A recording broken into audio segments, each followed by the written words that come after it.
बिस्मिल्लाहिर्रहमानिर्रहीम। अज़ीज़ तलबा, आज हम लेक्चर नंबर 4 पढ़ेंगे थ्योरी ऑफ ऑटोमेटा का। मेरा नाम डॉक्टर मासूम आलम है। मैं फ़र्स्ट ऑफ़ ऑल आपको थोड़ा सा पिछले जो 3 लेक्चर्स हमने रिकॉर्ड करवाए हैं उनके बारे में थोड़ा सा बताना चाहूँगा। अज़ीज़ तलबा, हमने कल पहले स्टार्ट किया थ्योरी ऑफ ऑटोमेटा की डेफिनेशन से। We studied this thing that what is theory of automata and we understood this point कि theory of automata means that it's a theoretical subject. It is actually a subject which provides foundations for many practical subjects in computer science. जैसा कि programming languages हैं वो बनती हैं तो उसके पीछे जो अंडरलाइंग थ्योरी है, जो बिल्डिंग ब्लॉक्स हैं, वो थ्योरी ऑफ ऑटोमेटा ने प्रोवाइड किए हैं।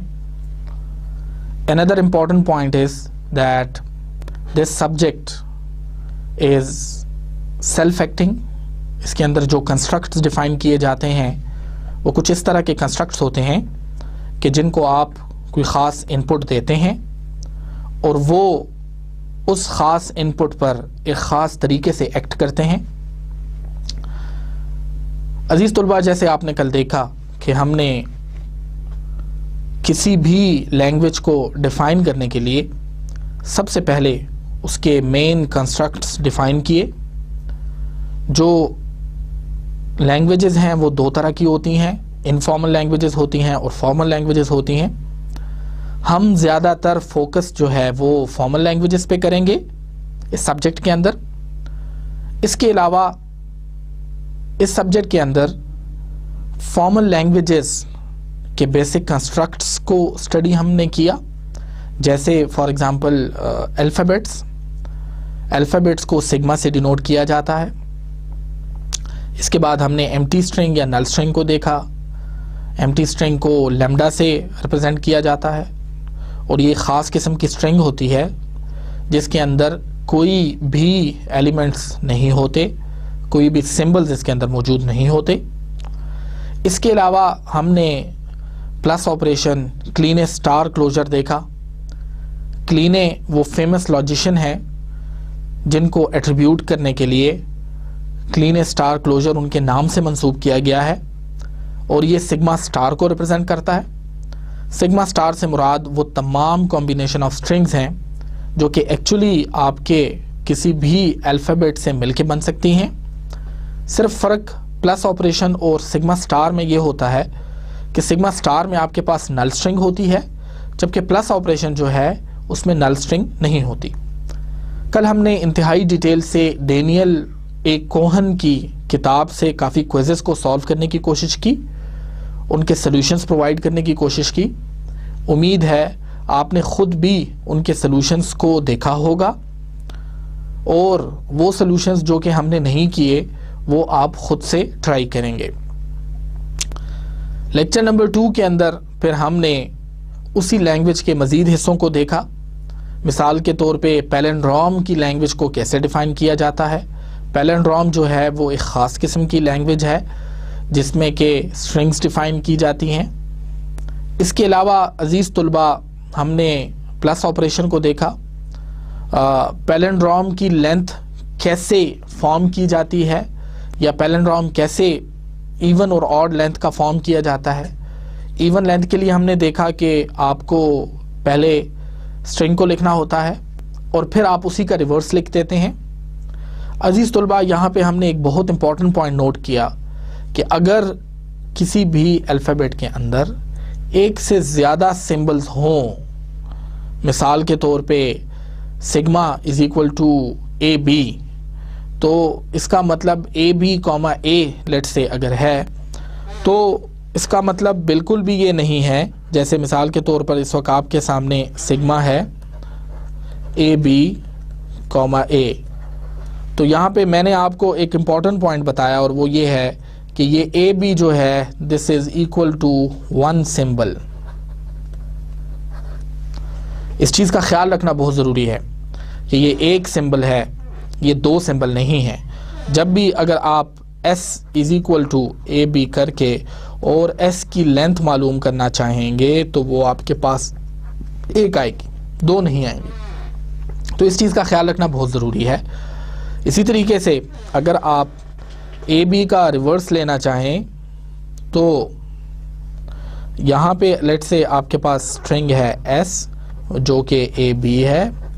अगर आप s का रिवर्स लेना चाहते हैं और वो आपके पास आ जाता है a और b का रिवर्स, तो अजीज़ तुलबा इस चीज़ का ख्याल रखना ज़रूरी है कि जो आपके पास रिवर्स आएगी वो ए बी होगी।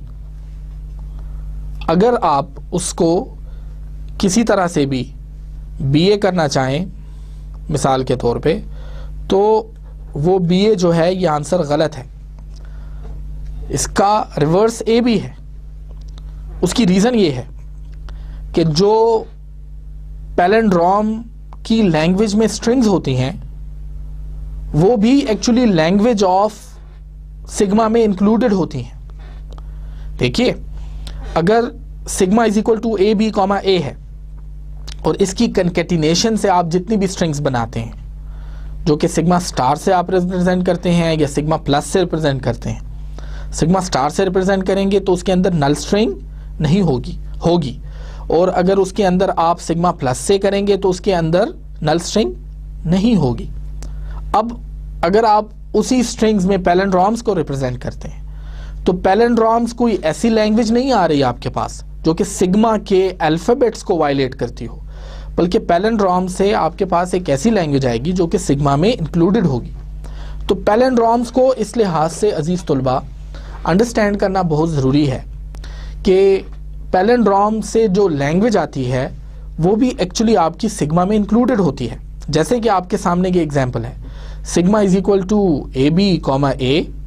अगर s ए बी के बराबर है, इसकी लेंथ a1 है, तो अगर आप इसको रिवर्स कर लें तब भी ए बी ही आएगा। बी ए अगर आप इसका लिखेंगे तो वो आप देखें तो वो सिग्मा को ही वायलेट कर रहा है, सिग्मा के अंदर बी ए कहीं पे भी मौजूद नहीं है, ए बी है। तो इस चीज़ का आपने ख्याल रखना है कि पूरे के पूरे सिंबल को रिवर्स में लिखने का तरीका ये है कि आप उसको रिवर्स ऑर्डर में लिखते हैं। सपोज करें अगर आपके पास एक स्ट्रिंग है, मैं बताता हूँ, लेट्स से आपके पास एक स्ट्रिंग है s is equal to A b a. अब अगर आप इसका रिवर्स लिखना चाहते हैं s का, तो वो आपके पास अजीज़ तुलबा आ जाती है ए और फिर उसके बाद बी ए नहीं बल्कि ए बी।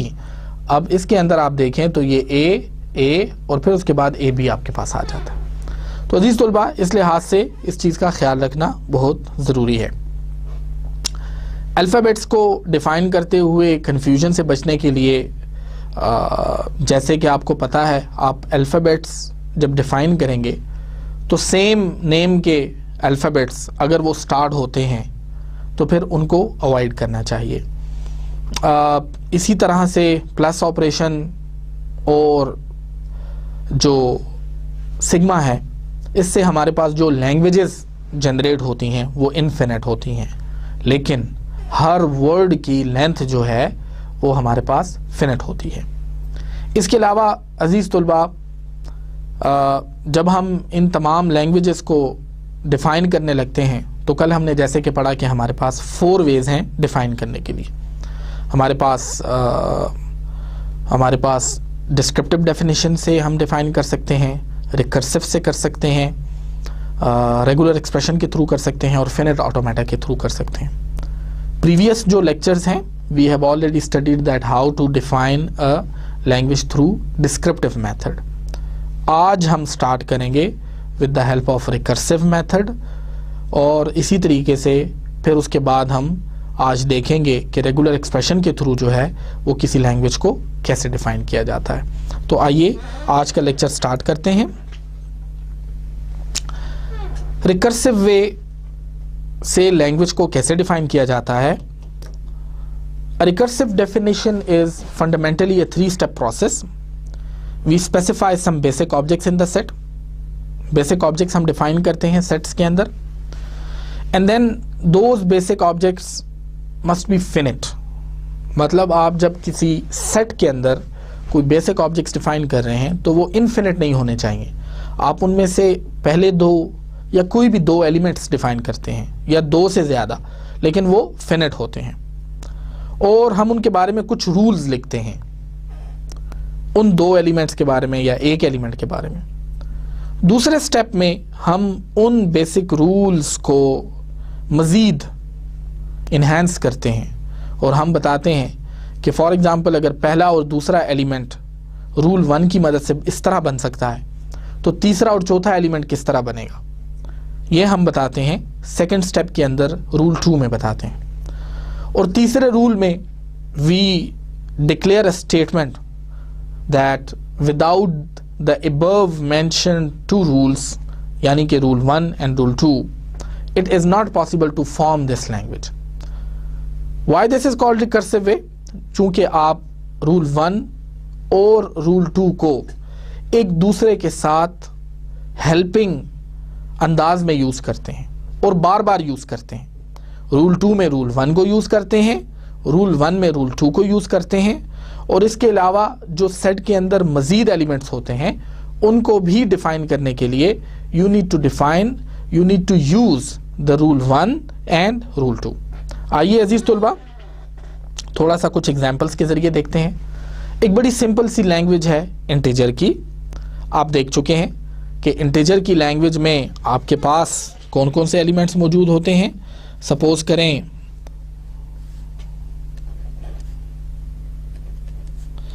आपके पास इंटीजर की अगर लैंग्वेज है जिसको मैं i से रिप्रेजेंट कर रहा हूं तो इसके अंदर 0 है, 1 है, 2 है, 3 है. इस तरह भी आप जा सकते हैं और इस तरह -1 है, -2 है, -3 है. बैकवर्ड डायरेक्शन में भी आप लोग आ सकते हैं. अब यहाँ पे सवाल ये पैदा होता है कि जब आप यहाँ से इंटीजर की लैंग्वेज को देख चुके और इस सेट को आप देख चुके, अब यहाँ पे हम रूल 1 को कैसे डिफाइन कर रहे हैं इंटीजर की लैंग्वेज के लिए. हम कहते हैं 1 इज एन इंटीजर. हमने एक बेसिक एलिमेंट उसके अंदर से उठाया और वो है 1. हमने कहा 1 इज एन इंटीजर. ये रूल 1 हो गया हमारा. अब रूल 2 की तरफ आइए. रूल 2 कहता है अगर x जो कि कोई भी इंटीजर हो सकता है, if x is an integer, condition है इफ अगर x is an integer then x + 1 and x - 1 are also in integer. यानी अगर x इंटीजर है तो अगर आप उसके साथ 1 ऐड कर दें या आप उससे 1 सब्ट्रैक्ट कर दें, वो दोनों अजीज तुलबा इंटीजर ही होंगे. और इसके अलावा कोई भी स्ट्रिंग जो है, जो मैंने बताया आपको पिछली स्लाइड में कि फाइनल स्टेटमेंट आप देते हैं, डिक्लेरेशन देते हैं कि इन दो रूल्स के अलावा कोई और रूल जो है वो एग्जिस्ट नहीं करता, या इन दो रूल्स के अलावा लैंग्वेज ऑफ इंटीजर जो है वो एग्जिस्ट नहीं करती या उसको नहीं बनाया जा सकता. No string except those constructed in above are allowed to be in integer. देखिए अब फॉर एग्जांपल अगर 1 इंटीजर है और मैं x + 1 के साथ x की जगह 1 लिख दूं तो 2 हो जाएगा. इस तरह 2 भी इंटीजर हो जाएगा. अगर 1 की जगह x की जगह 1 दोबारा लिख दूं x - 1 में तो वहाँ पे भी आप देखेंगे आपके पास 0 आ जाएगा. थोड़ा सा देखिए यहाँ पे, लेट्स से आपके पास x = 1 है तो x + 1 इक्वेशन का मतलब हो जाएगा 1 + 1 और आंसर आपके पास आ जाएगा 2. इसी तरीके से अगर x 2 है तो फिर आपके पास आंसर आ जाएगा 2 + 1 3. तो इंक्रीमेंट हो रहा है, एक एक नंबर जो है उसको मज़ीद 1 by 1 जो है वो इंक्रीमेंट किया जा रहा है. यहाँ पे आप देखें आपके पास है x - 1 तो ये बेसिकली आपके पास 1 - 1 से 0 आ जाएगा. इसी तरीके से अगर आप 0 - 1 करें तो आपके पास -1 आ जाएगा. तो अंदाज़ा ये हुआ अजीज़ तुलबा कि आपने इन दो रूल्स को इस तरह से यूज़ करना है, रिकर्सिव वे में यूज़ करना है, वन और अनदर यूज़ करना है, जिससे कि आप इंटीजर सेट के तमाम एलिमेंट्स के बारे में जान सकें। ऑल्दो कि दोनों इंटीजर सेट जो है वो इन्फिनिट है, लेकिन एक एलिमेंट जानने की वजह से आप रूल्स को अप्लाई करते हुए दूसरे एलिमेंट को जान सकेंगे। अगर x is an integer then x plus 1 and x minus 1 are also an integer, ये आपका सपोर्टिंग रूल है, जबकि बेसिक आपका रूल जो है वो है 1 इज एन इंटीजर। तो हमें पता चला कि 1 इंटीजर है। उसके बाद दूसरे रूल से हमें पता चला कि किस तरह हम इक्वेशंस डिफाइन कर रहे हैं, और तीसरे से फिर हमने x इज इक्वल टू 1 और उनकी तमाम इक्वेशंस को उस लिहाज से हमने डिफाइन किया। अजीज तुलबा, इंटीजर की लैंग्वेज के बाद अब हम देखना चाहेंगे कि अगर कोई एक ऐसी लैंग्वेज है जो कि स्टार्ट डिफरेंट लेटर से करती हो और एंड डिफरेंट लेटर पे करती हो। यहाँ पे ये चीज़ माइंड में रखिए कि आपके पास सिग्मा में इस वक्त a, b है, यानी कि आपकी लैंग्वेज के अंदर अलाउड सिंबल्स जो हैं वो दो हैं, a है और b है। मज़ीद कन्फ्यूजन से बचने के लिए जहाँ पे भी हम ए बी की लैंग्वेज बनाएंगे वहाँ पे ये लिखना हम ज़रूरी नहीं समझेंगे इस कोर्स के अंदर कि sigma is equal to a, b है। लेकिन अगर कहीं पे लैंग्वेज डिफरेंट हो जाती है, मिसाल के तौर पे आप sigma is equal to ABC कर देते हैं, अब ये तीसरा करेक्टर चूंकि आ गया, या सिग्मा इज इक्वल टू 1, 0 कर देते हैं, उस सूरत में आप इसको मज़ीद हम डिफ़ाइन करेंगे, आपको बताएंगे पहले कि जी हम सिग्मा आप डिफरेंट ले रहे हैं। लेकिन आप इसके लिए ये सोच सकते हैं कि हाँ जी defined over sigma is equal to a, b, तो अगर ना भी हो, यहाँ पे तो क्वेश्चन में लिखा हुआ है, लेकिन अगर ना भी हो तो इससे कोई फ़र्क नहीं पड़ता। Defining the language L of string beginning and ending in different letters defined over sigma is equal to a, b। Rule 1, सबसे पहले जो बेसिक एलिमेंट्स हैं इस लैंग्वेज के A और B, ये दो बेसिक एलिमेंट्स हैं। जैसे मैंने बताया अजीज तुलबा, रिकर्सिव वे में आप सेट के बेसिक एलिमेंट्स को डिफाइन करते हैं। तो हमने कहा कि AB और BB ये दोनों लैंग्वेज के अंदर मौजूद हैं, और ये फैक्ट है। अगर आप sigma is equal to AB से बनाएं और उसी सिग्मा का आप स्टार ले लें, तो आप देखेंगे नल स्ट्रिंग के बाद पहला एलिमेंट आपके पास A आता है, दूसरा एलिमेंट आपके पास B आता है, तो इसलिए A and B is in the language L। Rule 2 में देखिए, तो आपके पास रूल 2 में है कि A से स्ट्रिंग स्टार्ट हो, उसके बाद S हो और फिर B पे एंड हो रही हो, और A से B से स्टार्ट हो रही हो और A पे एंड हो रही हो, तो ये भी ऑल्सो L में है। ये दोनों जो लैंग्वेजेस हैं तो ये बेसिकली इसके अंदर मौजूद हैं, where S belong to sigma star. अजीज तुलबा, इंटीजर के बाद जो लैंग्वेज हम अब डिफाइन करने जा रहे हैं वो एक बड़ी इंटरेस्टिंग लैंग्वेज है। उससे आपको काफ़ी पॉइंट्स क्लियर होंगे कि किस तरह से किसी भी डिस्क्रिप्टिव डेफिनेशन की लैंग्वेज को आप रिकर्सिव वे के रूल्स में डिफाइन करोगे। देखिए यहाँ पे लिखा है defining the language L consisting of strings which begin and and in different letters. कल हमने देखा कि इस तरह की लैंग्वेज को हम कैसे डिफाइन कर सकते हैं, यानी कि वो लैंग्वेजेस जो कि sigma is equal to a, b पे डिफाइंड हैं। इसके अलावा A से स्टार्ट होगी उसकी स्ट्रिंग तो B पे एंड होगी, और अगर B से स्टार्ट होगी तो A पे एंड होगी। अजीज तुलबा, इससे पहले इंटीजर की लैंग्वेज में हमने देखा कि जब भी कोई सेट से बेसिक रूल हमने डिफाइन करना है तो हम पहले या दूसरे एलिमेंट्स के बारे में कुछ बात करते हैं, हम बताते हैं उसके बारे में कि बेसिक रूल हम कैसे डिफाइन कर रहे हैं। इंटीजर वाली लैंग्वेज जहन में लेके आइए। देखिए आप लिखते हैं 1 इज एन इंटीजर, अब 1 जो है वो बेसिक एलिमेंट है इंटीजर लैंग्वेज का। उससे अगले रूल में हमने लिखा x plus 1 is an integer, यानी 1 को हमने ऐड कर लिया x के अंदर और कहा कि इस ऑपरेशन को परफॉर्म करने के बाद जो नेक्स्ट एलिमेंट आएगा वो भी इंटीजर होगा। फिर हमने x माइनस 1 किया, तो अजीज तुलबा x माइनस 1 से भी मुराद ये है कि हमने जो एलिमेंट उसके अंदर किया वो भी एक इंटीजर होगा। अब आपको यहाँ पे ये चीज़ समझने की ज़रूरत है, ये बहुत इंपॉर्टेंट चीज़ है कि आपने बेसिक रूल को यूज़ किया दोबारा से रूल 2 के अंदर, और फिर उसके बाद आपने तीसरे रूल में एक डिक्लेरेटिव स्टेटमेंट दी और उस स्टेटमेंट में आपने कहा कि रूल 1 और रूल 2 के अलावा कोई ऐसा रूल एग्जिस्ट नहीं करता, रूल 1 और रूल 2 के अलावा, कि आप जिससे ये लैंग्वेज बना सकें। यहाँ पे अजीज तुलबा मैं आपको एक और बात बताना चाहता हूँ, और वो ये है कि एक लैंग्वेज को बनाने के लिए एक से ज़्यादा तरीके एग्जिस्ट कर सकते हैं।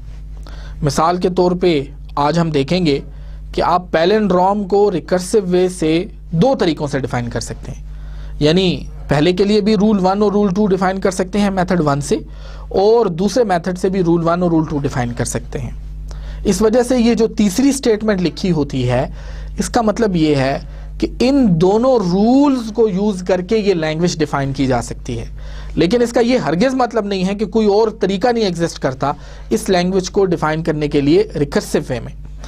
तो अब हम इस लैंग्वेज को देखते हैं।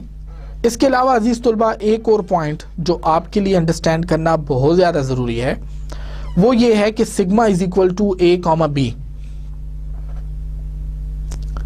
जहां पे भी हम अल्फ़ाबेट्स को डिफाइन करेंगे ए कॉमा बी के लिए, तो वहाँ पे अक्सर आप देखेंगे, जैसे पिछले हमने एग्जांपल्स में कहीं पे भी sigma is equal to a comma b नहीं लिखा। कल जो हमने प्लस और क्लीन स्टार क्लोजर के प्रूफ्स किए पिछली स्लाइड्स के अंदर, उसके अंदर हमने कहीं भी नहीं लिखा कि हम sigma is equal to a comma b ले रहे हैं, लेकिन जहाँ पे हम तीसरा करेक्टर लेते हैं ए कॉमा बी कॉमा सी, तो वहाँ एक्सेप्शनल केस के तौर पे फिर हम आपको बताते हैं। तो इस वजह से इस चीज़ का बताना भी ज़रूरी नहीं है।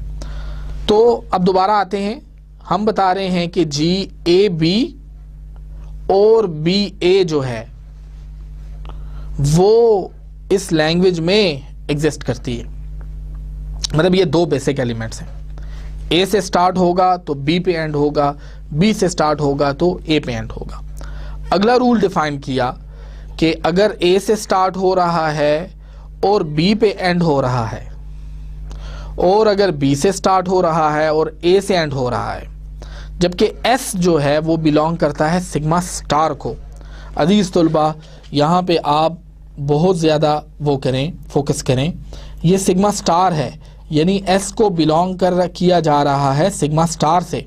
इसका मतलब ये है कि सिग्मा स्टार में वो तमाम स्ट्रिंग्स आ जाएंगी जिसमें कि नल भी इंक्लूडेड है, और इसके अलावा मज़ीद जितनी भी कॉम्बिनेशंस आपकी बनती हैं वो सारी की सारी इंक्लूडेड हैं। मिसाल के तौर पे ए भी आ जाएगा, बी भी आ जाएगा, ए बी भी आ जाएगा, बी ए भी आ जाएगा, और so on and so fourth. यहाँ पे मैं आपको ये बताना चाहता हूँ कि ये जो एस बिलोंग टू ये करता है, अब इस रूल की मदद से आप ये बनाइए ये वाली स्ट्रिंग।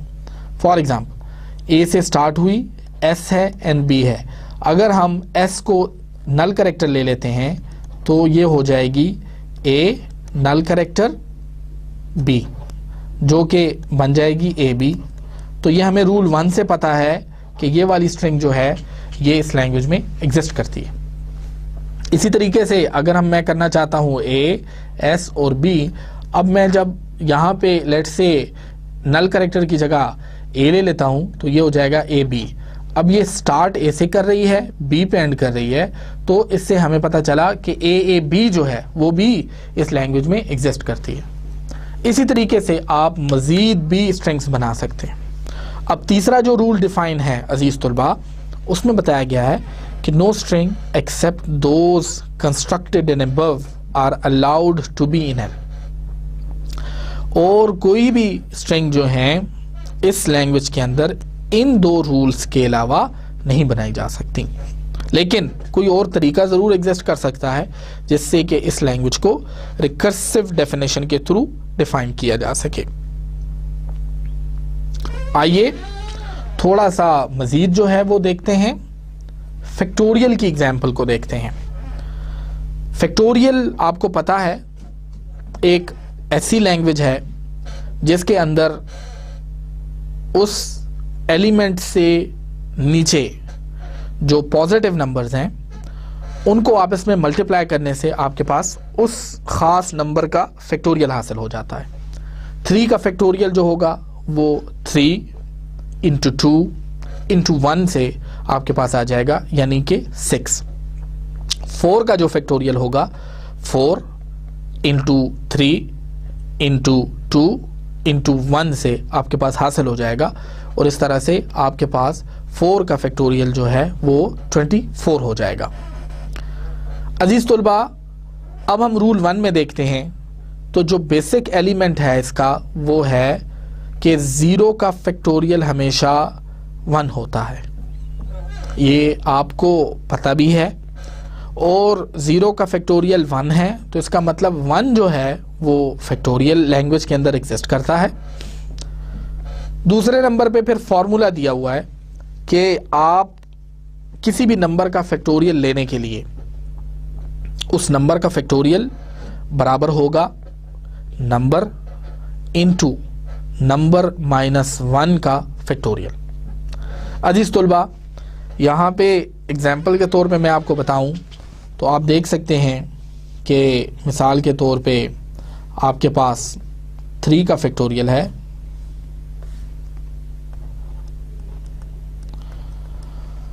तो इस फार्मूले के मुताबिक वो 3 इंटू 3 - 1 के फैक्टोरियल के बराबर होगा।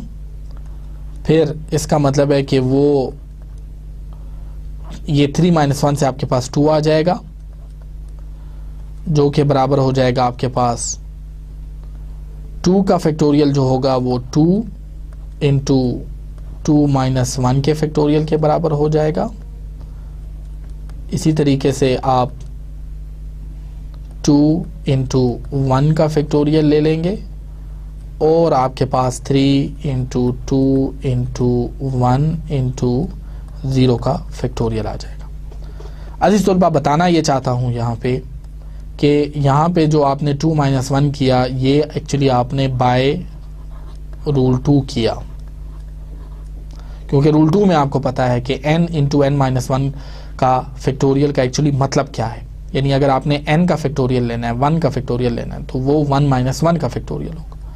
यहाँ पे भी आपने रूल 2 को अप्लाई किया और यहाँ पे आपने रूल 1 को अप्लाई किया। ये रूल 1 है आपके पास कि 0 का फैक्टोरियल जो है वो आपके पास 1 होता है, ये यहाँ पे डिफाइन किया गया है। अजीज तुलबा, आपने देखा किस तरह रिकर्सिव वे से हम किसी भी एलिमेंट के बारे में जो किसी लैंग्वेज के में एग्जिस्ट करता है उसके बारे में हम बताते जा रहे हैं कि वो नंबर जो है वो किस तरह से एक्चुअली इन रूल्स में आप डिफाइन करेंगे, इन रूल्स के थ्रू उस नंबर को डिफाइन करेंगे। जैसे कि 3 का फैक्टोरियल आपने देखा, तो आपने देखा कि उसका हमने किस तरह से रूल 2 को 2 दफ़ा अप्लाई किया, रूल 1 को अप्लाई किया, और आखिर में हमने बता दिया कि ये इस तरह से इसका डिफाइन होगा। अब इसके आंसर में आप देखिए यहाँ पे, तो आपके पास एक्चुअली आ जाता है 3 इंटू 2 इंटू 1 इंटू 0 का जो फैक्टोरियल है वो बाय रूल 1 आपको पता चला कि वो भी 1 है, तो इस तरह से आपके पास आंसर आ जाता है 6। तो ये एक्चुअली आपने रूल 2 और रूल 1 को मुताद्दिद बार अप्लाई किया, एक दूसरे के साथ कॉम्बिनेशन में अप्लाई किया, रिकर्सिव वे में इस्तेमाल किया, और उसके बाद आप बता पाए कि एक्चुअली 3 का फैक्टोरियल जो है वो 6 आता है। अजीज तलबा, आइए एक और एग्जाम्पल करते हैं, और इस एग्जाम्पल में जैसे कि मैंने आपको इससे पिछली 2 एग्जाम्पल्स में बताया, इंटीजर की एग्जाम्पल, डिफरेंट लेटर्स पे स्टार्ट और एंड करने वाली एग्जाम्पल, फिर उसके बाद फैक्टोरियल की एग्जाम्पल, और अब पी इवन की एग्जाम्पल। पी इवन से मुराद है पॉजिटिव इवन नंबर्स की एग्जाम्पल। इसमें 2 तरीकों से आपको बताया गया। खासियत ये है कि इसमें हम मुख्तलिफ रूल्स डिफ़ाइन करेंगे, रूल 1, रूल 2, रूल 3, उसको मेथड 1 से भी डिफ़ाइन करेंगे और रूल 1, रूल 2 और रूल 3 को मेथड 2 से भी डिफ़ाइन करेंगे। तो अब आपको पता चलेगा कि एक लैंग्वेज को मुताद्दिद तरीक़ों से रिकर्सिव वे में डिफ़ाइन किया जा सकता है। पी इवन से मुराद होती है पॉजिटिव इवन नंबर्स, वो तमाम नंबर्स कि जिसके अंदर पॉजिटिव नंबर्स एग्जिस्ट करते हैं। इस तरह -2 जो है वो भी एक इवन नंबर है, -4 जो है वो भी एक इवन नंबर है, लेकिन वो पॉजिटिव इवन नहीं है। तो आइए पॉजिटिव इवन नंबर्स को देखते हैं। That we can define positive even, that is p even, to be set of all positive integers that are evenly divisible by 2, or p even is the set of all 2n where n is equal to 1, 2, 3. तो p even is defined by these 3 rules. पहला rule कहता है अजीज तुलबा that 2 is in p even. 2 जो है वो p even है, positive even है। If x is in p even, then so is x plus 2. अगर x even है तो उसके साथ 2 को ऐड कर दिया जाए तब भी वो पॉजिटिव इवन नंबर ही नया आएगा। The only element in the p even are those that can be produced by the above mentioned 2 rules. जो 2 रूल्स हैं उनके अलावा बाकी p even नंबर्स जनरेट नहीं किए जा सकते। आइए इसको देखें। How to apply this rule in a recursive fashion. Suppose हमें क्विज में कहा जाता है कि 12 को आप प्रूव करें कि ये पी इवन है, लेकिन आप ऊपर वाले तमाम रूल्स को रिकर्सिव डेफिनेशन के मुताबिक यूज करें। 2 is in P even by rule 1। 2 जो है वो पॉजिटिव इवन है बाय रूल 1, ये हमें पता है। 2 + 2 यानी x + 2 जो है उससे हमारे पास 4 आ जाएगा, ये भी रूल 2 है। फिर उसके साथ मज़ीद 2 ऐड करें, ये रूल 2 है।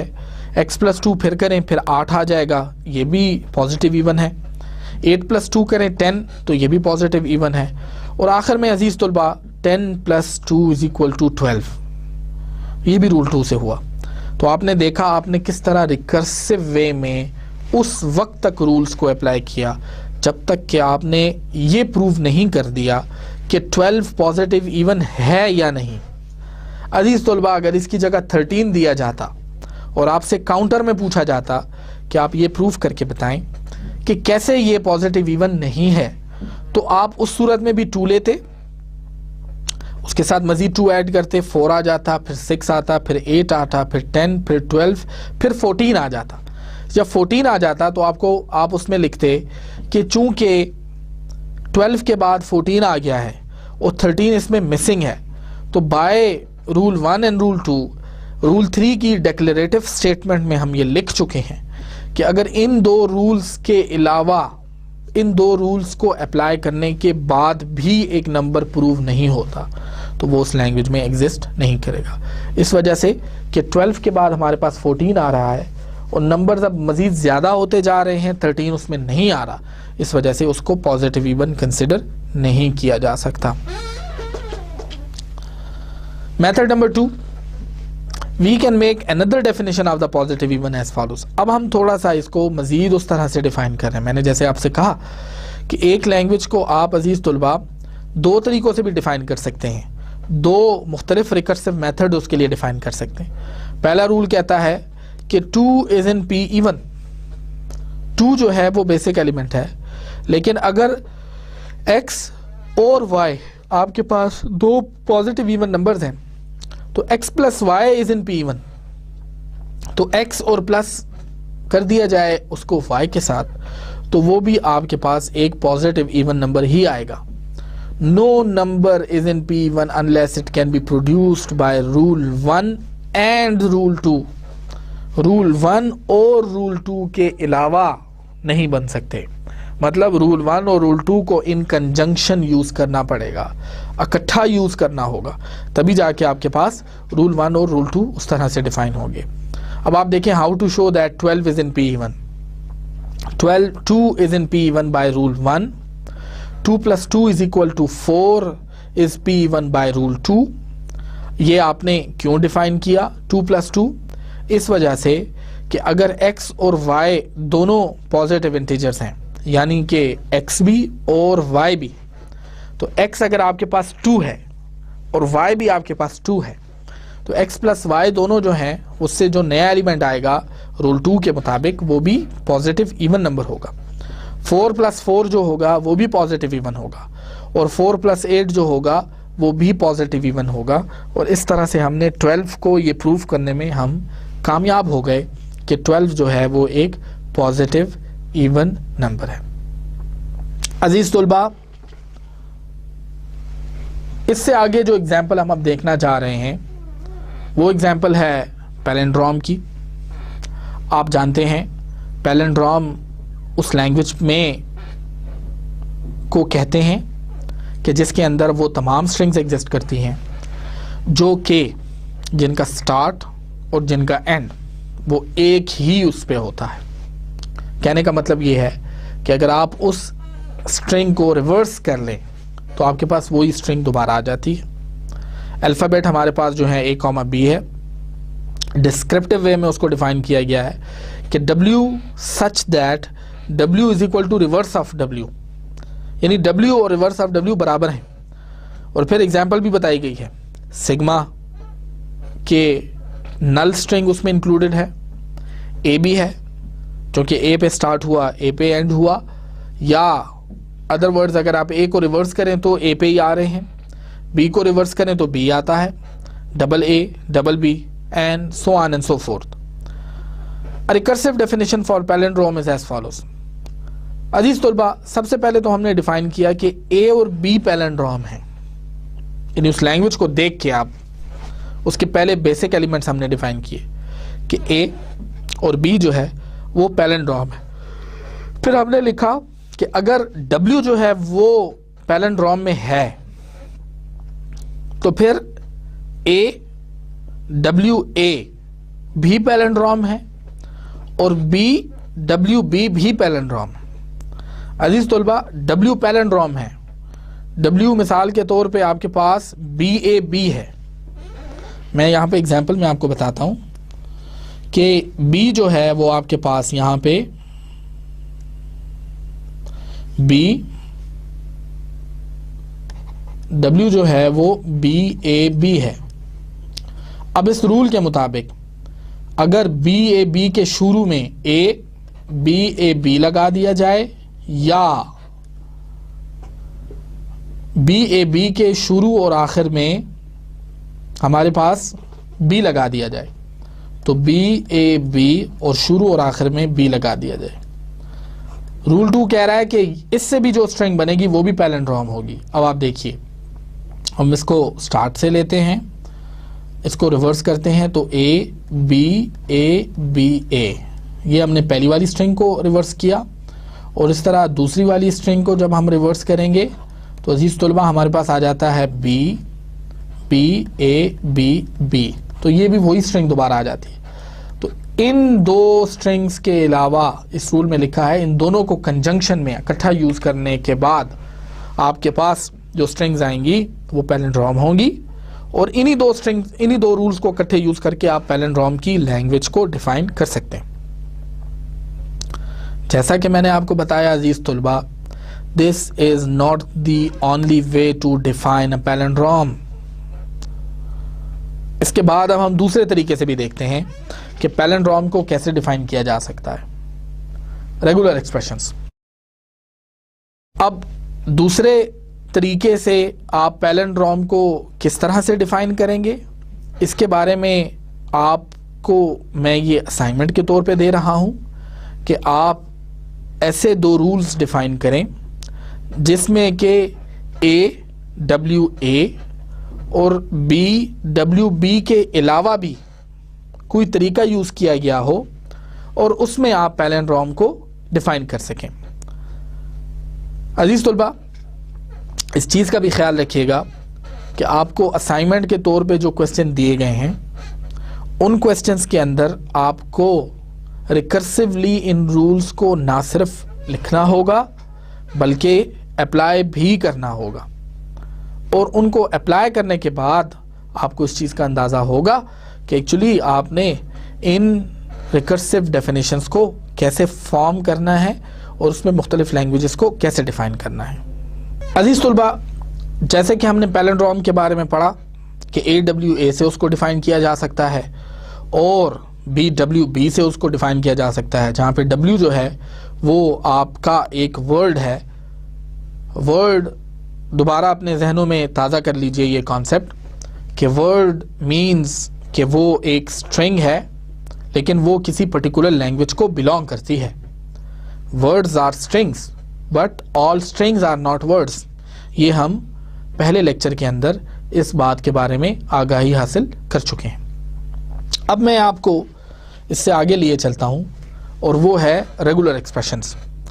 अजीज तुलबा, ये one of the most applied तरीका है किसी भी लैंग्वेज को डिफाइन करने का।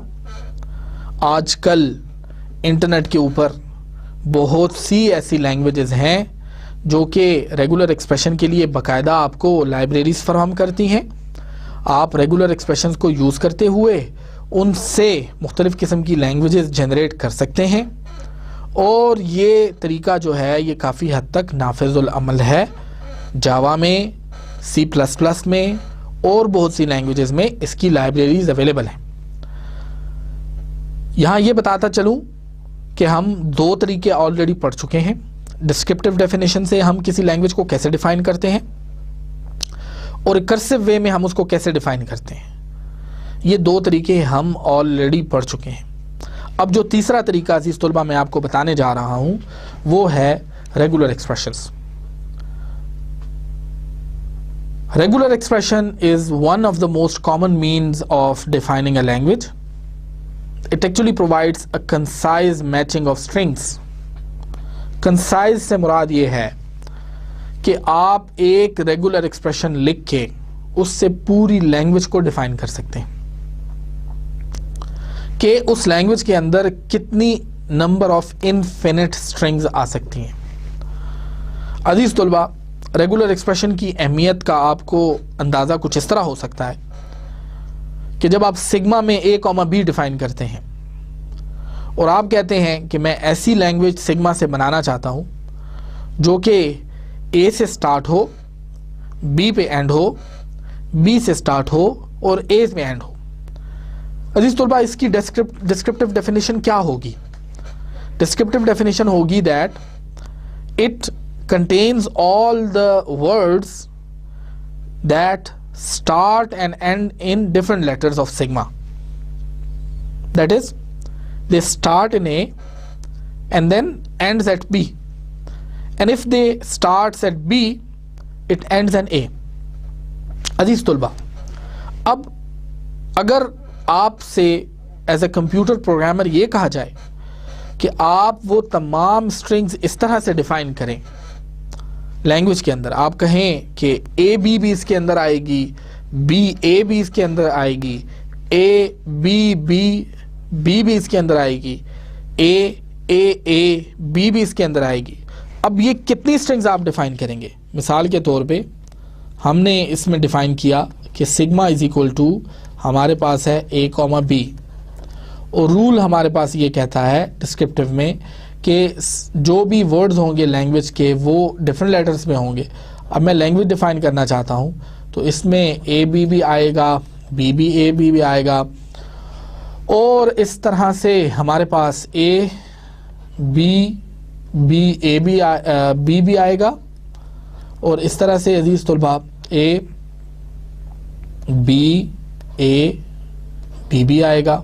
A पे स्टार्ट हुआ, B पे एंड हुआ, A पे स्टार्ट हुआ, B पे एंड हुआ। आपको पता है कि ये लैंग्वेज इनफिनिट है और एज अ कंप्यूटर प्रोग्रामर अगर आप इस पोर्शन पे फोकस करते हैं बनाने के लिए तो आप कभी भी नहीं बना पाएंगे क्योंकि ये इनफिनिट सेट है।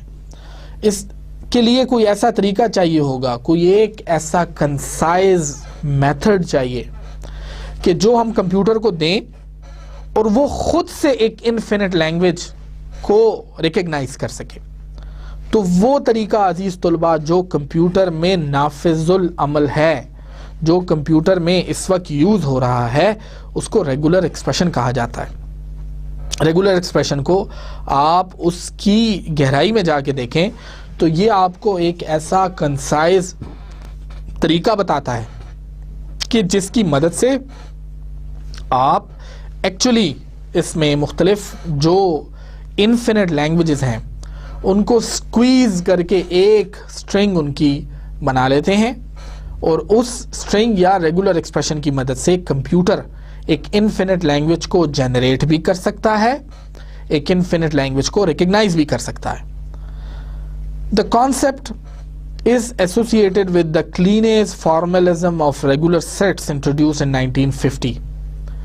1950 में जो लॉजिशियन है क्लीने, उन्होंने रेगुलर सेट्स का तरीका इंट्रोड्यूस किया और उसी से इस कॉन्सेप्ट को एसोसिएट किया जाता है।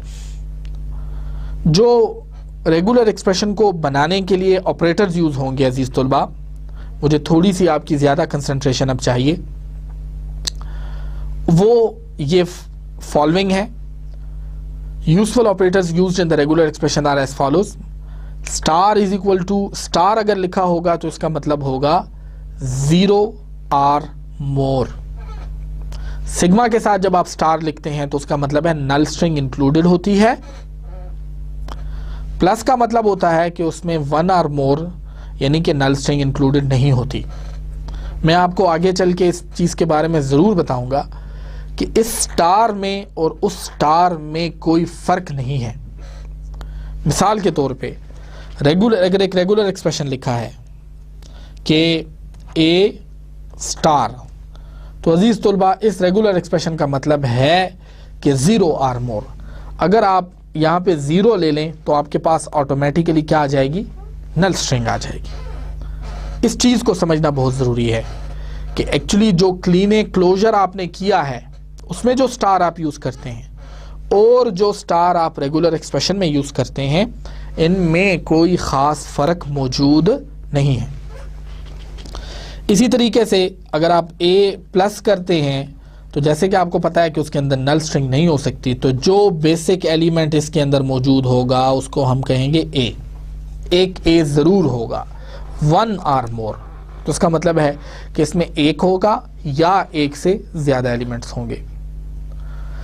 ए और ये पाइप का जो साइन आपको यूज नजर आ रहा है इसको पाइप साइन कहते हैं। इसको रेगुलर एक्सप्रेशन में यूज किया जाएगा फॉर और के लिए, यानी कि ए और बी। अजीज तुलबा, इसके अलावा एक और ऑपरेटर जो नाफिजुल अमल है जो कि यूज होता है, पाइप साइन भी यूज होता है, और इसके अलावा जो अगली एग्जांपल्स में आप एक सिंबल यूज करेंगे जो इसके अलावा यूज होता है और को रिप्रेजेंट करने के लिए, वो है ए प्लस बी। इसका भी मतलब होगा ए और बी।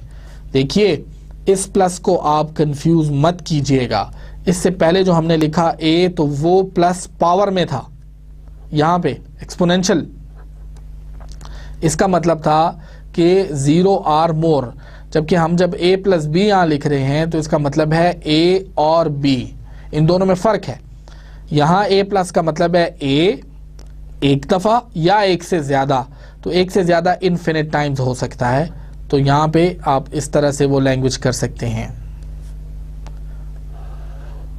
और यहाँ पे a प्लस बी का मतलब हरगिज़ a प्लस यानी कि 1 or मोर टाइम्स a और फिर b नहीं है, बल्कि अगर इसको लिखा जाए a प्लस b तो फिर इसका मतलब वही होगा कि एक दफ़ा a या एक से ज़्यादा दफ़ा a, तो एक दफ़ा हमने a लिखा और फिर उसके फ़ौरन बाद एक दफ़ा b आएगा ये, या इवन इससे a b भी डिफ़ाइन किया जा सकता है, या इससे a b भी डिफ़ाइन किया जा सकता है, और a आप इस तरह चलते जाएं और आखिर में एक भी आपके पास ज़रूर आएगा। अजीज़ तुलबा, ये वो कन्फ्यूजन है जो मैं आपको क्लियर करना चाह रहा था before we go deep into the regular expression. मज़ीद डिफ़ाइन किया गया है ए और बी होल स्टार। आपने बिल्कुल सही गेस किया कि यहाँ पे भी हम प्लस ऑपरेशन को डिफ़ाइन कर सकते हैं, मैं इसकी बात कर रहा हूँ। इसको यहाँ पे मैं डिफ़ाइन करना चाहता हूँ a plus b whole star. तो अजीज़ तुलबा, इसका मतलब होगा a और बी को हम ले सकते हैं 0 और मोर टाइम्स। अब इसका मतलब अगर हम इसको इंटरप्रेट करें तो आप ए और बी, फर्स्ट ऑफ ऑल तो आप ए या बी में से कोई ले लें। लेट से आपने ए लिया, फिर आप बी को छोड़ दें, ठीक है, आप ए लिया अब बी को छोड़ दें और 0 और मोर टाइम्स, तो फिर दोबारा लूप में आप दोबारा आके दोबारा ए को और बी में से फिर दोबारा सिलेक्ट करें। तो आप लेट से कह देते हैं बी, फिर आप दोबारा आते हैं, फिर आप कहते हैं ए, फिर आप दोबारा आते हैं, फिर आप ए। इस तरह से आपके पास एक इन्फिनिट लैंग्वेज आ सकती है। इसको इंटरप्रेट करने का तरीका इंतहाई आसान है। यहाँ पे आप लिखते हैं a plus b whole star, तो आप यहाँ पे इवन नल स्ट्रिंग भी लिख सकते हैं। उसकी वजह यह है कि यहाँ पे 0 भी है, यानी कि 0 or more times, 0 or more times आप इस चीज़ को इन्हेंस कर सकते हैं। 0 आर मोर टाइम्स की मदद से आप कोई भी स्ट्रिंग बना सकते हैं। अजीज तुलबा, इसके बाद जो अगला ऑपरेटर है वो है a plus b whole plus. अब ये प्लस आप दोबारा देख लें, a और b होल प्लस से मुराद ये है कि ये आपके पास पावर में यूज हुआ है। अब मैं इस एक्सप्रेशन की बात कर रहा हूं इस वक्त आपके सामने। लेट से आप लिखते हैं a plus b whole plus या a और b होल प्लस, तो इसका मतलब है 1 और मोर टाइम्स। तो हम एक दफ़ा हमारे लिए a या b में से लेना कोई भी ज़रूरी है, तो इसका आंसर b भी हो सकता है, इसका आंसर a भी हो सकता है, और इसका आंसर मल्टीपल a और b से बनी हुई कोई भी स्ट्रिंग हो सकती है। लेकिन उनके लिए ज़रूरी ये है कि उसके अंदर जो नल स्ट्रिंग है वो कभी भी उसके अंदर नहीं आएगी, ये अलाउड नहीं है। तो अजीज तुलबा, इस चीज़ का ख्याल रखना आपके लिए ज़रूरी है। अगली जो है वो है a और b स्टार। अब इस दफ़ा होल स्टार या होल प्लस मौजूद नहीं है, बल्कि इस दफ़ा a है या b स्टार है, यानी कि a और b। अब यहाँ पे आप देखें तो a है या b 0 और मोर टाइम्स है। इसी तरीके से अजीज तुलबा यहाँ पे a और b होल स्टार है और उसके बाद c और नल है, यानी कि a और b में से आप कोई भी स्ट्रिंग ले सकते हैं 0 और मोर टाइम्स, यानी 0 भी कर सकते हैं। और फिर c और नल में से सिर्फ एक दफ़ा आप करेंगे, क्यों? ना स्टार यूज हुआ है होल प्लस और ना होल स्टार यूज हुआ है, तो ना 0 और मोर टाइम्स है ना प्लस 1 और मोर टाइम्स है, तो आप वहां पे c या उसमें से कोई स्ट्रिंग रिप्रेजेंट कर सकते हैं। अजीज तुलबा, अब इसके बाद हम रेगुलर एक्सप्रेशंस की मुख्तलिफ एग्जाम्पल्स को करेंगे। हम यहाँ पे सबसे पहले जो सवाल है उसको देखिए। Construct a regular expression for all words in which a appears tripled if at all. अगर a आता हो तो ट्रिपल फॉर्म में आएगा, ट्रिपल a आएगा, इसके अलावा a नहीं आना चाहिए। This means that every clumps of a's contains 3 a's होंगे या 6 होंगे या 9 होंगे या 12 होंगे, या इस तरह 3 के फ़र्क से चलेंगे सारे के सारे। अजी सुलबा, इसका जो रेगुलर एक्सप्रेशन इस वक्त आपके सामने स्क्रीन पे मौजूद है, इसमें से मैं आपके लिए सिर्फ एक जो है वो सॉल्व करूँगा, और यहाँ पे लेट से हम इसको सॉल्व करते हैं। आपके पास a प्लस b और होल स्टार बताया ये गया है कि a जो है वो 3 उसमें आना चाहिए, a और a। अब जब आप इसको डिफाइन करते हैं अजीज तुलबा, तो आप यहाँ पे इस चीज़ को देख सकते हैं कि आपके पास 3 एज आएंगे। अगर आप इसको पढ़ें सबसे पहले, बल्कि मैं सजेस्ट करूँगा कि आप इसको लिखें कि आप इसकी डिस्क्रिप्टिव डेफिनेशन क्या है, तब आपको समझ आएगी। तो ये लिखा हुआ है कि a और b, ये पूरा सेट है 0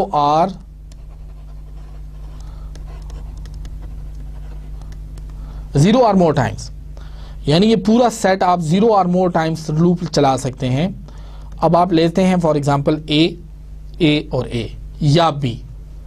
अगर आप डिसाइड करते हैं 0 टाइम्स तो इसका मतलब है आपके पास फिर नल आ जाएगा। अगर आप डिसाइड करते हैं कि नहीं मोर टाइम्स में जाते हैं तो अगर एक दफ़ा लेते हैं तो फिर आप ये ले सकते हैं या ये ले सकते हैं। तो पहली दफ़ा में लेट से आप ए ले लेते हैं, दूसरी दफ़ा में आप बी ले लेते हैं, तीसरी दफ़ा में आप ए लेते हैं, फिर उसके ऊपर मोर टाइम्स है यानी दोबारा भी आ सकते हैं तो आप वहाँ पे लिख देते हैं बी। चौथी दफ़ा में आप ए लेते हैं, फिर आप दोबारा ए लेते हैं और फिर बी ले लेते हैं। एक और स्ट्रिंग इसकी डिफाइन करते हैं, फिर आप लिखते हैं ए बी और फिर आप दोबारा ए ले लेते हैं। तो इससे ये कंडीशन साबित हो जाती है। इसमें आप देखें तो इसमें तो ए मौजूद ही नहीं है, तो ये वाली कंडीशन आपके पास साबित हो गई कि इफ़ एट ऑल अगर आते भी हों, यानी ऐसा भी हो सकता है कि ना आए। इसमें आप देखें तो ए की तादाद 3 है, इसमें आप देखें तो ए आता ही नहीं है, इसमें फिर देखें तो ए की तादाद 3 है, इसमें देखें तो 6 हैं, इसमें आप देखें फिर 6 हैं। इस तरह अगर आप आगे ए को रिपीट करें तो उसमें 9s भी आ सकते हैं और इस तरह से आपका ये क्वेश्चन सॉल्व हो जाता है। अजीज़ तुलबा, इस रेगुलर एक्सप्रेशन की मदद से आपको एक और चीज़ भी बताई गई है और वो ये है कि आप एक ही रेगुलर एक्सप्रेशन को लिखते हुए एक ही लैंग्वेज के लिए 2 मुख्तलिफ रेगुलर एक्सप्रेशंस भी लिख सकते हैं। देखिए यहाँ पे उसका क्लियर इंडिकेशन बताया गया है। आप देखिए आपके पास एक लैंग्वेज है B प्लस ए और यहाँ पे स्टार है। तो अगर regular expression a plus b star whole star है या B प्लस ए है। अब ये 2 मुख्तलिफ रेगुलर एक्सप्रेशंस हैं। ये रेगुलर एक्सप्रेशन नंबर 1 है और ये रेगुलर एक्सप्रेशन नंबर 2 है। ये 2 मुख्तलिफ रेगुलर एक्सप्रेशंस हैं, लेकिन अजीज तुलबा they generate the same language. इससे ये बात साबित हुई कि हमारे पास एक से ज़्यादा रेगुलर एक्सप्रेशंस एग्जिस्ट कर सकते हैं सेम लैंग्वेज जनरेट करने के लिए। आइए तीसरे को देखते हैं। तीसरा हमारे पास ये वाला रेगुलर एक्सप्रेशन है जिसमें ए और ए आता है, स्टार और बी स्टार है और होल स्टार भी है। इसको एवेलुएट करने के लिए आप देखिएगा ए 0 और मोर टाइम्स, तो ये यहाँ पे लूप है। बी का चूंकि स्टार है तो इस वजह से 0 और मोर टाइम्स उसको भी आगे रखा जा सकता है या अवॉइड किया जा सकता है। और इस तरह आपके पास स्टार है तो आप यहाँ पे भी उसे स्टार करके 0 और मोर टाइम्स जो है वो कर सकते हैं। इस तरह आप बी को पहले लिख के सकते हैं और ए स्टार को बाद में कर सकते हैं और यहाँ पे भी आप उसको दोबारा से रिपीट कर सकते हैं। अजीज तुलबा, यहाँ पे आपको बताया गया कि आप सबसे पहले रेगुलर एक्सप्रेशन को किस तरह से इंटरप्रेट करेंगे। पहला स्टेप रेगुलर एक्सप्रेशन बनाने का है ये कि आप पहले ये सीखेंगे कि आपने रेगुलर एक्सप्रेशन, एक बना हुआ रेगुलर एक्सप्रेशन है, उसको पढ़ना कैसे है। अगर आप उसको इंटरप्रेट करने में कामयाब हो जाते हैं तो फिर उसके बाद अगले स्टेप में आप छोटे छोटे हिस्सों में रेगुलर एक्सप्रेशन बनाना शुरू करेंगे। कभी भी डायरेक्ट बनाने पे ना आए। अगर आपको रेगुलर एक्सप्रेशन इससे पहले उसकी जानकारी नहीं है, आगाही आपकी मौजूद नहीं है, तो फिर आप पहले तो उन रेगुलर एक्सप्रेशंस को बनाएं, इस सेंस में कि पहले उनको पढ़ना सीखें। जैसे कि हमने इस रेगुलर एक्सप्रेशन को लिया, ये पहले से बनाया था हमारे सामने, हमने नहीं बनाया, हमने उसको पहले सीखा कि ये कह क्या रहा है। जब एक दफ़ा हम उसको कहना सीख रहे, हमने ये देख लिया कि हाँ जो क्वेश्चन में रिक्वायरमेंट है वो ये रेगुलर एक्सप्रेशन फुलफिल कर रहा है, तो उसके बाद हमने इसको मज़ीद वो करना सीखा। आइए अगली एग्जांपल देखते हैं। Construct a regular expression for all words that contain at least one of the strings S1, S2, S3 और S4। अगेन अजीज तुलबा, आपके सामने एक एग्जाम्पल दी गई है और उस एग्जाम्पल के थ्रू आपको बताया गया है कि आपने किस तरह से S1 plus S2 plus S3 plus S4 जो कि स्ट्रिंग्स हैं उनको रिप्रेजेंट करना है रेगुलर एक्सप्रेशन की मदद से। देखिए इसको इंटरप्रेट करते हैं। आप यहाँ पे देखें, आपके पास ये एक और ये इसका रेगुलर एक्सप्रेशन है। कहा गया है कि at least one of the strings जो है वो होनी चाहिए, S1 होनी चाहिए या S2 या S3 या S4। तो इस S1 को लिखने का मकसद ये है, अब आप इसको यहाँ से स्टार्ट करें तो या S1 लूँगा, प्लस है दरमियान में तो या S2 लूँगा और S3 लूँगा या S4 लूँगा। तो लेट्स से अगर मैं S2 ले लेता हूँ और उसके बाद S1 और S2 plus S3 plus S4 में से कोई भी आ सकता है, तो यहाँ पे चूंकि स्टार है तो पहले मैं नल से स्टार्ट करता हूँ, इसके साथ मैं नल ले लेता हूँ, इसका मतलब है सिर्फ S2। तो वन ऑफ द स्ट्रिंग्स सिर्फ होनी चाहिए, मतलब या S1 हो S2 हो। तो आप देखें इस केस में S2 है। अब यहाँ पे इसी रूल को इस्तेमाल करते हुए S1 भी आ सकता है, S3 भी आ सकता है और S4 भी आ सकता है, यानी कि हमने इस वाले पार्ट को बेसिकली नल कर दिया। जब हम आगे देखते हैं, मिसाल के तौर पे S1 हमने लिया, अब हम इसको नल नहीं करते, अब हम S1 ले लेते हैं तो S1 भी आ जाएगा, S1 S2 भी आ सकता है, S1 S3 भी आ सकता है और S1 S4 भी आ सकता है। इस तरह हम so on and so forth जो है स्ट्रिंग्स बना सकते हैं। अजीज तुलबा, इसमें फिर आपने देखा मैंने तवज्जो इस चीज़ पे नहीं दी कि आपको मैं ये बताऊं कि आप रेगुलर एक्सप्रेशन बनाएंगे कैसे, लेकिन सबसे पहले मैंने आपको एक बना बनाया रेगुलर एक्सप्रेशन से काम करना सिखाया। अब अगर आप इन तमाम एग्जाम्पल्स को करने के बाद इतने फेमिलियर हो गए हों तो फिर आप खुद बनाना स्टार्ट कर सकते हैं कि हाँ, अगर ये क्वेश्चन दिया गया है तो उसका रेगुलर एक्सप्रेशन मैं कैसे बनाऊंगा। अजीज तुलबा, यहाँ पे हमारा आज का लेक्चर नंबर 4 जो है वो ख़त्म हो रहा है। लेक्चर नंबर 4 में हमने आज रिकर्सिव वे से लैंग्वेजेस को डिफ़ाइन करने को इंतहाई बारीकी से देखा।